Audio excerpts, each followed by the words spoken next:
have time to talk right now, but I wish everybody have a great day. This is the reason why you do not see me in my YouTube anymore because, I have my work. Have a great day. Bye.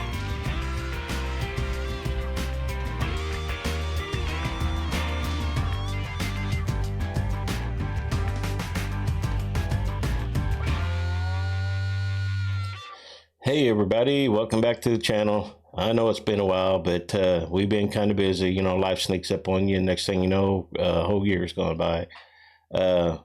Anyway, so as you've seen at the beginning of the video, Jonalyn was headed out the door, headed to work, and that's kind of what has kept us from being able to really focus on even messing with the channel anymore. That and a lot of other things. But I've decided that I think I'm just going to do a quick update and let you know what has happened like in the last year and a half to 2 years, and also kind of what we're going to do with the channel.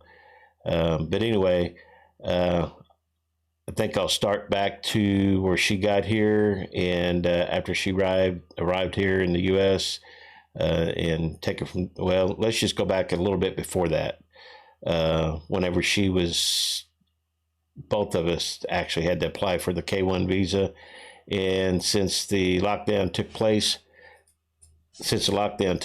that kind of slowed things down. The embassies were closed. It was just hard getting things processed, and what should have taken 6 months actually took us a year. And then finally, I didn't think we was ever going to get it done, but finally the visa was approved. She got on the plane and came to the U.S. And then after she got here, we took a nice little mini vacation. Spent a couple days just by ourselves and catching up because we hadn't seen each other in a while. And I don't remember if we did a video on that or not, but probably. I think we were maybe in Indianapolis or something. So anyway, so we're here in middle America. But anyway, we get home, and she a couple days later, and she walks into the house, and I'd spent 4 days cleaning the house before she got here. I was proud of myself, and she walked in, and it was like, oh my, I gotta go to work and start cleaning right away. And I didn't know whether to be insulted or what, but I'm like, okay.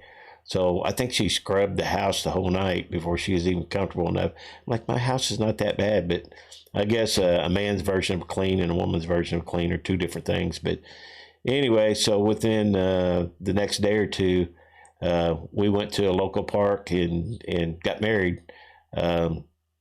My two youngest children were there and witnessed the wedding, signed the papers off for us. And anyway, after that, we wasn't able to go on a honeymoon, and I had to go back to work. And so she felt kind of, well, it was culture shock first thing. I mean, there was culture shock going on. And then a whole new, I mean, she's away from home and away from what she's known. I mean, she spent, I think, a total of maybe 15 years in Singapore and Hong Kong. So she hadn't lived at home in a while, but this was just different. And so we went and got her a brand new puppy, her first one, because we ended up with two. And so that gave her something to keep her busy. And then she said, well, I would like to just renovate the house and just update it. And my house, like I said, was like a bachelor pad. I had couches and a chair and a TV and nothing hanging on the walls or anything like that. You know, I was a minimalist, I guess. And so I'm like, okay, I knew it was going to be a while before we could get her adjustment of status and our green card. And so I opened up my wallet and let her go to work. And I mean, she's done an outstanding job. I mean, she's really done a good job on this house. Actually, after she got started, my kids came in one day and they were shocked. They're like, Dad, this does not look like a man cave anymore. This actually looks like a home. It looks like a woman lives here. And there again, I'm like, should I be insulted or should I take that as a compliment? But anyway, I did because I agreed with them. I mean, she really done a good job on the house. And so anyway, after a while, she she started getting a little bored because at least in Hong Kong, Singapore, whatever, I mean, they have subways, trains, buses, taxis, all kind of public transportation. Well, we live in rural America, and there's no public transportation here. So everybody has a car. Well, she doesn't know how to drive. Actually, she's never driven a car, never ridden a bicycle, never ridden a scooter. So this is all new to her. And so she couldn't get her license or learner's permit or nothing like that till we got her adjustment of status card taken care of. So then she started getting lonely and homesick and think, well, maybe I made a mistake. And it was funny because before she got here, she had a couple, two or three other friends that had come here first, told her the exact same thing. They're like, oh, I think I made a mistake. And then after they were here for a while, they're like, oh, well, it's not bad after all. This is home. And so that's kind of what she did too. After a little bit, she settled down. She's like, I was just homesick and the culture shock and all that. And she said, this is home now. And she's actually had to kind of counsel a few other friends over the last year and a half that's got here in the same type of situation where one of them I know even told her, well, I still have my bags packed so I can just get on a plane and go back home if I need to. She's like, just calm down, just chill out a little bit. She said, things will get better for you and you'll finally get settled in and unpack your bags. But anyway, so that we got that settled, and I had known some folks here.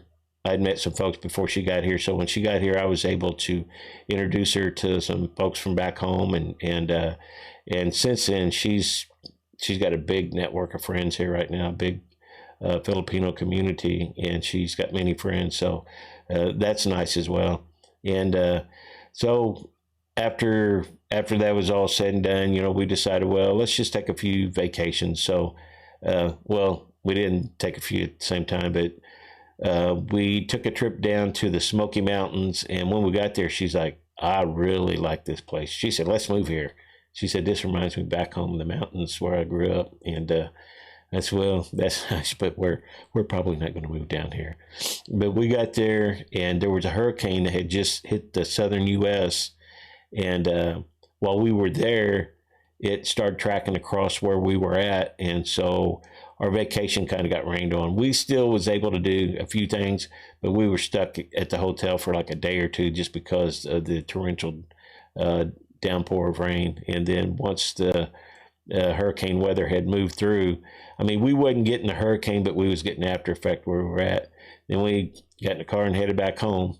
And anyway, sometime after that, and I know she's done a video on it, her endometriosis, or I don't remember what it's called, but started bothering her. We went to the doctor, and they basically got her in for an immediate surgery. So she had to have surgery for that, and had to have stuff removed. And then she was down for a little while over that, trying to recoup. And so after she got better there,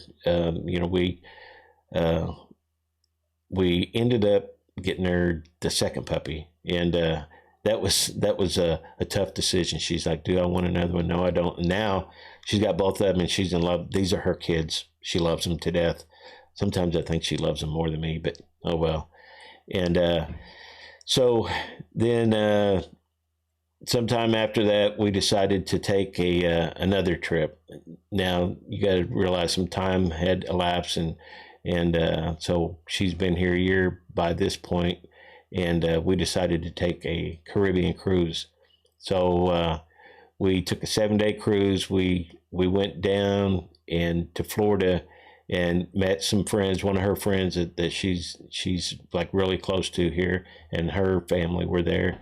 And so we all went on this cruise together. I mean, we didn't hang out together the whole time, but we did meet up for dinner and do some things like that while we was on the cruise. But it was a 7-day cruise, and it was a big ship.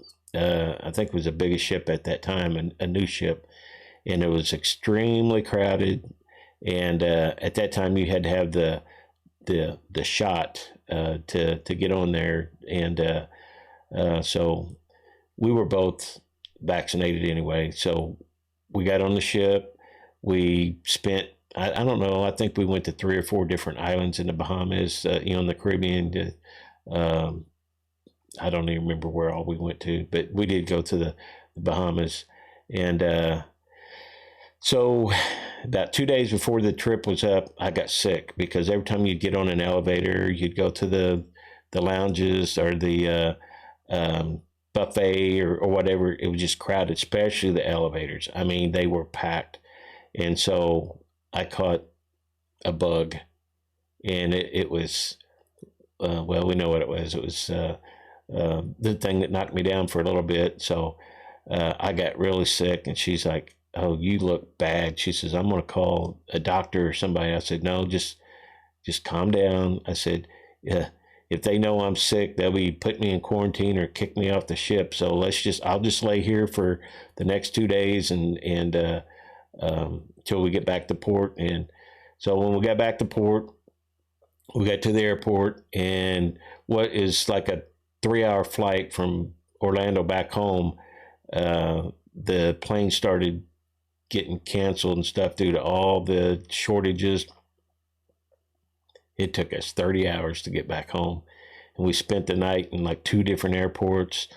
And then she got sick, and she was feeling really sick. And by the time we finally found the plane that we was going to be able to fly home on, she was complaining about not feeling well. And I told her, I said, just don't say that too loud or we'll be walking home.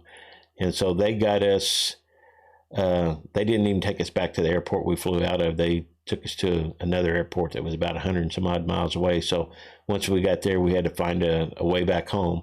So we had a good time, but it was memorable because of that. And um, not only that, once we got home, we were both sick. So we just collapsed and just like stayed on the couch, I think, for about a week, pretty close to it until we started feeling better. And then I had to go back to work.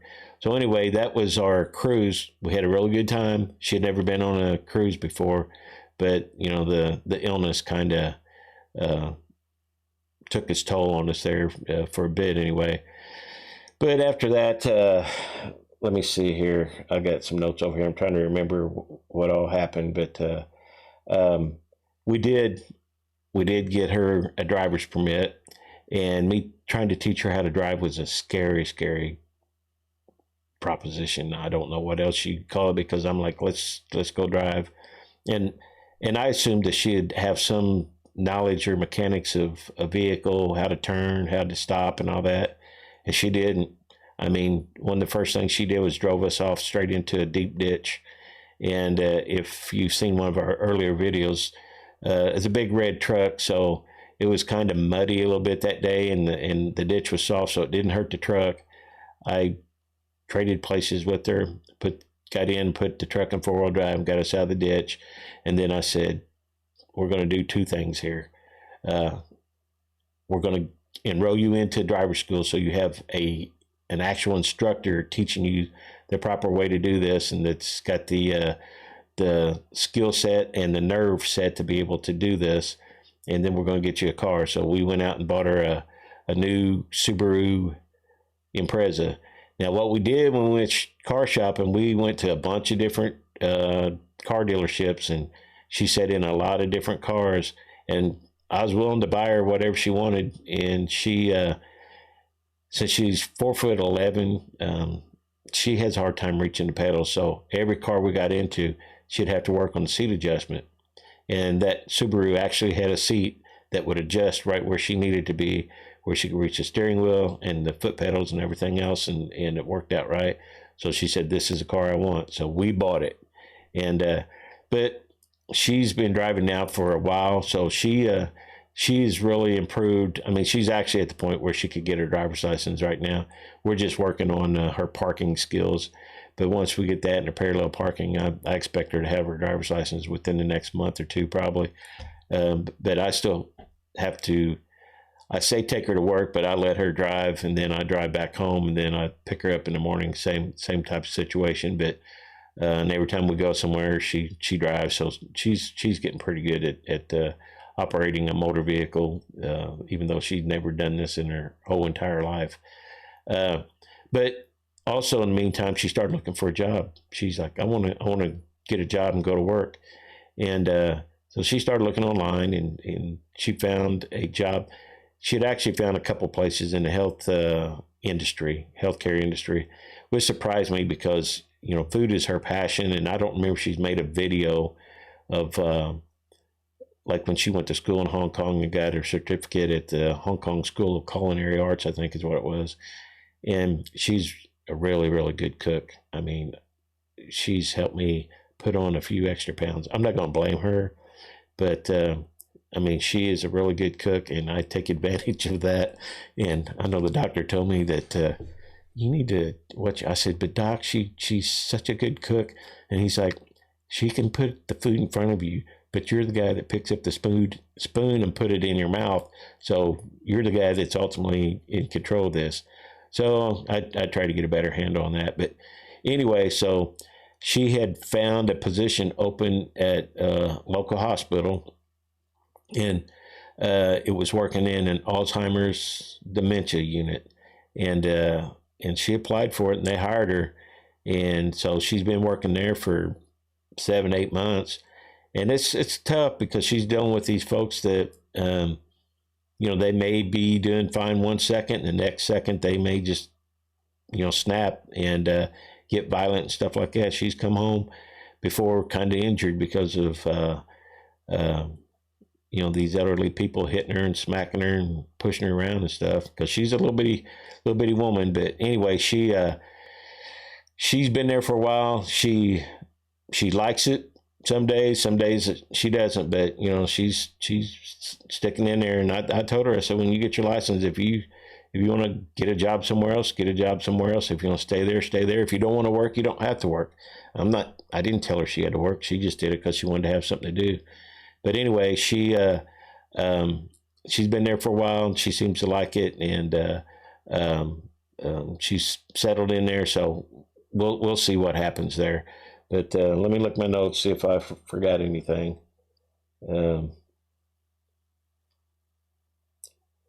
Okay. Looks like I covered about everything I want to cover on our behalf. And I know we haven't done a lot of videos. I actually did videos of our cruise. I did videos of our time in the mountains and stuff like that. And I had tons of videos, and I was going to put them together and make a video to post for each vacation, and I just got too busy and never done it. And so here's what we've decided to do with the channel. She knows that I probably have more time to do this than what she does, so we've decided to kind of take it in a new direction. If you notice, I've got some new equipment here. This is the third time I've made this video, and the reason I've done it 3 times is because I've got some old equipment, I've got some new equipment, and I've got some new equipment on order. And sometimes the old equipment's not working well with the new equipment, and it's caused me some issues on my last 2 videos, I guess. And so I just decided to try it again after I think I've got the bugs worked out. Don't know for sure, but so anyway, what I'm getting at is that if you look around, the world around us is kind of going crazy. I mean, every day there's something, more than one something, normally several somethings that's happening around the world. And I have family and friends and stuff like that, and we discuss this. Well, I've done a few studies and led some studies in the book of Revelation, and this channel's sitting here, and I know I don't get many views anymore, and I know, who knows if anybody will even view this video, but I've decided that I was just going to start doing a Bible study for the family, and they can set in, watch it when they have time. I'm going to try to keep it under 30 minutes. I don't want to just rush through the study, but I also don't want to just belabor things, but I don't want to do any injustice to the Word of God either. But there's a lot of things going on in the world that we see, from what I can see, end-time events with all the wars, rumors of wars, the earthquakes, the pestilence, which is plagues, diseases, stuff like that, constantly. And so it's got people asking questions, and the Bible addresses these things. And so hopefully within the next couple of weeks after I get my other equipment in and get everything situated, I'm going to start doing a Bible study at least one day a week. And then maybe in between there, I might just do current events, do a day or two in between there where I'm like, hey, have you heard about what's happening over here? Or what's happening here and this or that? And, maybe how it may relate to prophecy or maybe not. And I know, and the next video I plan on doing would be like an introduction to the book of Revelation and maybe an introduction to me, why, where I am spiritually and what's led me to this and like my past and my background and my upbringing, stuff like that. So anyway, that's the plan. And so, it's going to be, I've got family all around. I mean, not necessarily right around here, but I've got a brother that works on a boat and kids that live, an hour or 2 hours away from me and stuff like that. So this is just a good opportunity for me to do this, and they can just turn it on and watch 15, 20, 30 minutes, whatever I get established when I start doing this, and just join in. If they got any questions, they can fire me off a message or something like that. And so, and it's not only for them, if you want to sit and listen and you have questions and I can answer them. I'm not much on a guy that likes to read comments too much. And I know sometimes there's trash talk and everything else, especially when you're dealing with Bible prophecy. But if I do, and I'll go in, if I see stuff that's negative, I'll just delete it out of there. But and if there's questions that people have that I think I can answer, then I may do one day where I just answer comments or questions or something like that. I just don't know exactly how I'm going to go about this. We're going to keep the channel still Jonalyn and the American guy. She may want to jump in occasionally. And when I'm doing videos by myself, I think I'm just going to call them Just Jerry's, and because it'll be just me doing it. So anyway, so that's our update for now. And this is where we're planning on heading with the channel. I've got the equipment. I've got a studio. I mean, I know things are blurry behind me, but that's because I've got the camera set that way. But as you can see, I've got a studio set up here now. So anyway, thanks for stopping by and listening, and hope to see you later, or at least talk to you later. Have a good day. Bye.